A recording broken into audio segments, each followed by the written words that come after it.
Hello दोस्तों, तो कहानी के शुरू में हमें 1050 का वक्त देखते हैं जहां कुछ वाइकिंग तकरीबन अपने 20 जहाज़ों के साथ एक जगह पर जाते हैं। यहाँ आकर उन्होंने बहुत सारे लोगों से लड़ाई की और एक खुफिया जगह जहां खजाना सोना चांदी है उसके बारे में पूछा।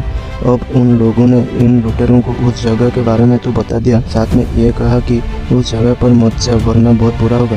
पर इन लुटेरों ने उन लोगों की बात नहीं मानी और उस खुफिया जगह पर चले गए, लेकिन वहाँ कोई सोना चांदी खजाना तो नहीं मिला, बस एक वुल्फ यानी भेड़िए के छोटा सा बच्चा मिला। इसके बाद वो लुटेरों ने वो भेड़िए को लेकर अपने साथ चले गए। फिर हम 1000 साल के बाद का वक्त देखते हैं जहाँ एक छोटे से टाउन में एक आदमी जिसका नाम थैली था, वो अपने फैमिली के साथ रहता था। तभी थैली के पास उसके दोस्त का मैसेज आता है जो उसे अपने साथ पार्टी में चलने के लिए कहता है। तब वो अपने बैग लेकर अपने पापा के नजरों से बचते हुए वहाँ से निकल जाता है। वो उन्हें सिर्फ ये कहती है कि रात को मैं घर लेट आऊँगी।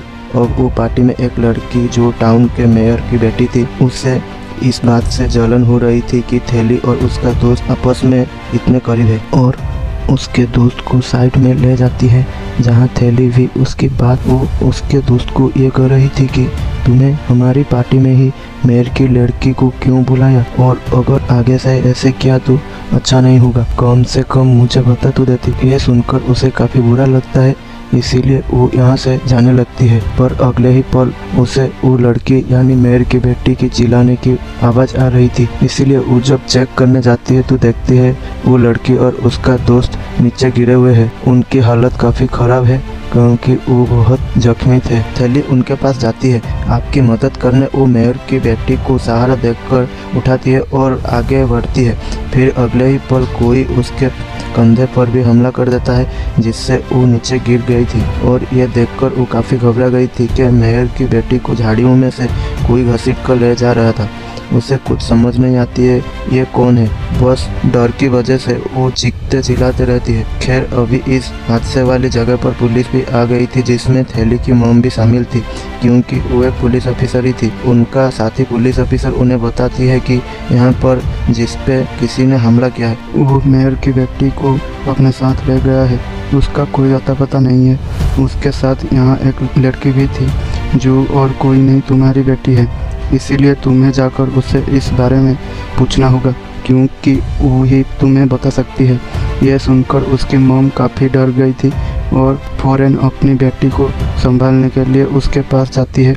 उसके कपड़ों पर लगा खून देखकर पूछती है कि क्या हुआ, कि तुम्हें कहीं चोट लगी है, जिस पर वो कहती है नहीं मॉम, ये मेरा नहीं मेयर की बेटी का है जो मेरे ऊपर तब लग गया था जब मैं उसे संभाल रही थी, बस हल्की सी चोट लगी है मेरे कंधे पर। फिर तलाशी लेने पर इन्हें वहाँ मेयर की बेटी का खून मिलता है, साथ ही पेड़ पर थैली की मॉम को एक बड़ा सा नाखून मिलता है जो किसी खतरनाक जंगली जानवर का लग रहा था। अब कुछ देर के बाद थैली की आंख खुल जाती है जहाँ वो अपने सामने अपनी मॉम को पाती है। वो थैली से पूछ रही थी कि बताओ मुझे कल रात तुम्हारे साथ क्या हुआ था।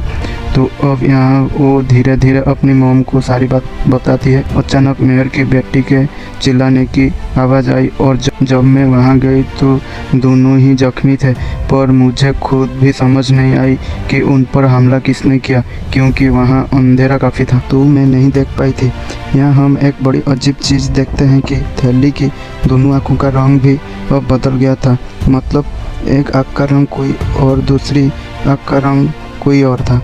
इसके बाद पुलिस ऑफिसर उन सारे बच्चों के बयान लेते हैं जो कल रात उस पार्टी में आई थी, पर उन्हें बच्चों से खास जानकारी नहीं मिलती और मेयर बेटी की लाश भी उन्हें नहीं मिलती थी। रात को थैली की मॉम उस नाखून के बारे में सर्च कर रही थी जो उन्हें जंगल में पेड़ से मिला था, जहां वो नाखून उन भेड़िए के नाखून से मैच हो जाता है। इसीलिए वो कॉल करके अपने साथी पुलिस ऑफिसर को कहती है कि यह नाखून भेड़िए का है। तो अगली सुबह थैली की मॉम के पास पुलिस ऑफिसर की कॉल आती है जो बताता है कि मेयर की बेटी की लाश मिल गई है। और जब ये बात थैली सुनती है तो काफ़ी घबरा गई थी क्योंकि जब से ये हादसा हुआ था उसका खुद के पर काबू नहीं था। वो हर वक्त डरी सहमी रहने लगी थी। फिर जब उसकी मम्मी मेयर की बेटी की लाश को देखने जाती है तो उसकी हालत काफ़ी ख़राब थी। जो उसकी लाश को चेक कर रही थी वो बताती है कि इसकी लाश को काफ़ी दूर तक घसीटा गया था। साथ ही इसके जिस्म में बहुत सारे मांस के टुकड़े गायब है। गले पर भी काफी गहरा कट का निशान है। फिर जब थैली की मोम बाहर आती है तो वहाँ उस लड़की की मोम भी थी जो अंदर जाकर उसे देखने की जिद कर रही थी, पर थैली की मोम उन्हें अंदर जाने नहीं देती क्योंकि उसके लाश की हालत जाहिर है इतनी खराब थी कि नहीं देख पाएगी। अब थैली दोबारा से हादसे वाली जगह पर जाती है जहां उसे कुछ अजीब हो रहा था। वो वहां उसी लड़की मेयर की बेटी को देखती है, पर असल में यह कोई सच नहीं था। वो बस हालुसिनेशन कर रही थी, मतलब कि उसे वो चीज नजर आ रही थी जो हकीकत में नहीं थी। उधर पुलिस स्टेशन में एक बूढ़ा आदमी आता है जो थैली की मोम से मिलता है क्योंकि उसके पास इस केस की जानकारी थी। वो बताती है कि जिसने उस लड़की को मारा है, जिसको आप ढूंढ रहे हैं, वो कोई आम वॉल्फ नहीं बल्कि बियर वॉल्फ है, यानी आधा इंसान और आधा भेड़िया, जो सिर्फ एक खास वक्त में ही भेड़िया बनता है जो पूरे चांद की रात होती है। और वो बियर वॉल्फ इंसान के खून का प्यासा है और यह सिलसिला तब तक चलता रहेगा जब तक कि इस नस्ल के आखिरी वॉल्फ को ना मार दिया जाए। साथ ही वो ये भी कहती है कि यहाँ एक लड़की की मौत हुई है। तब वो कहता है कि हाँ मैं जानता था, आप मेरी बात पे यकीन नहीं करेंगे। ये कहने के बाद वो जाने लगता है, पर जाते हुए वो थैली की मोम से कहता है कि जब आपको मेरे बात पे यकीन होगा तभी मुझसे मिलने आ जाएगा।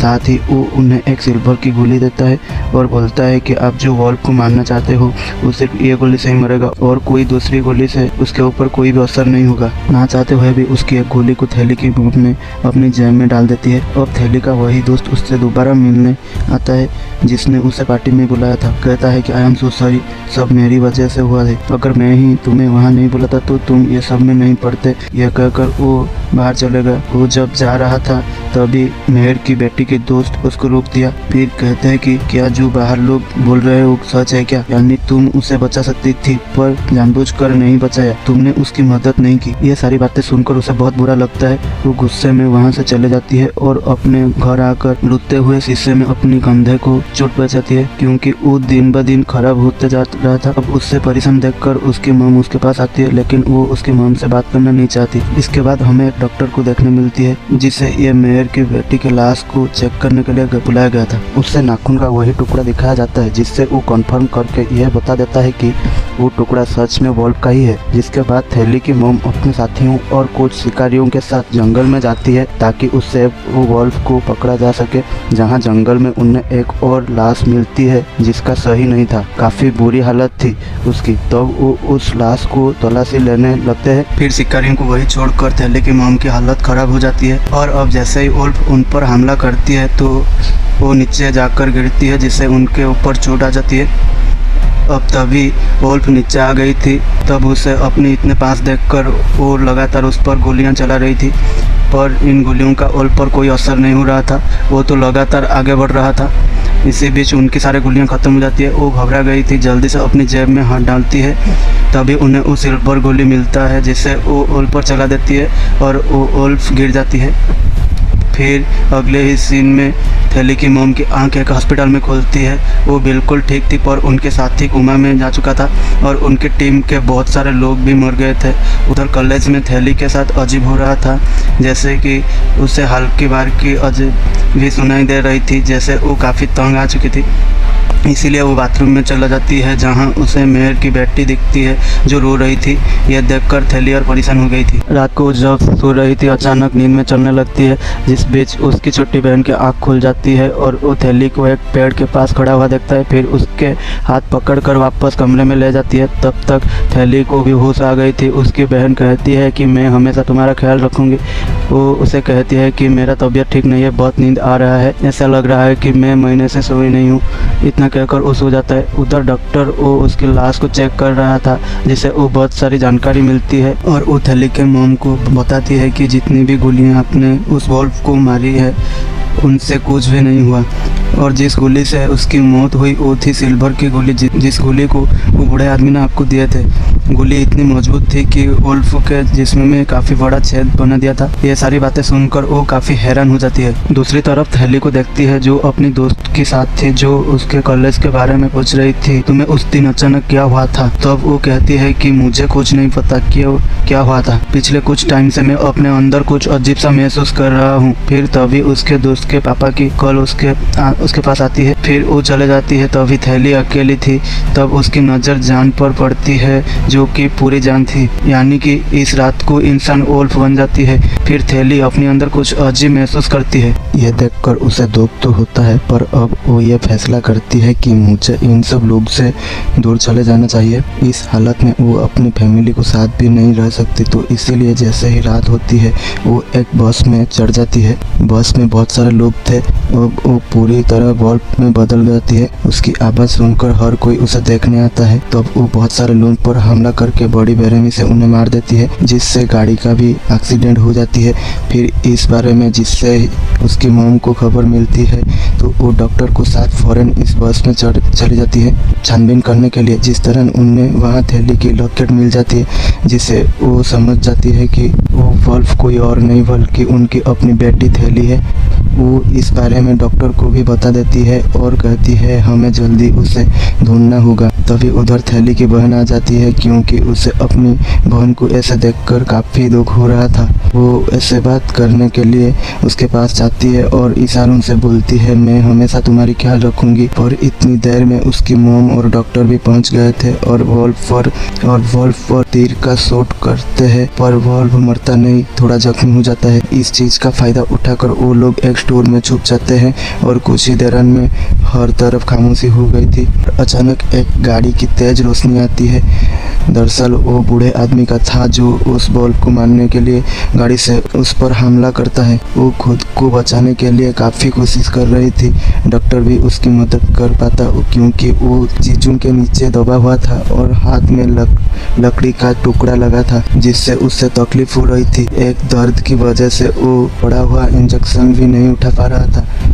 जब ये सब कुछ थैली की बहन भी देख रही थी, वो बाहर आती है और इंजेक्शन वुल्फ यानी थैली को लगा देती है, जिससे वो वहीं गिर बेहोश हो जाती है। इसके बाद हम थैली की मॉम को देखते हैं, जो थैली को पास रो रही थी कि उसने थैली का ख्याल नहीं रखा। वो उससे माफ़ी मांगती है। फिर वो खुद को संभालती है और सोचने लगती है कि मैं इसे नहीं छोड़ सकती, वरना यह बाकी लोग के लिए खतरा बन सकती है और नहीं इसे अपने हाथ से मार सकती हूँ। वो फिर सिल्वर गोली को उठाती है, गन में डालती है, पर यहाँ हमें यह नहीं देख पाते हैं कि उसने थैली को मारा था या नहीं। जिसके बाद अगली सीन में वो एक सिल्वर की गोली को तस्वीर के सामने रखती है और इस तरह कहानी की ख़त्म हो जाती है।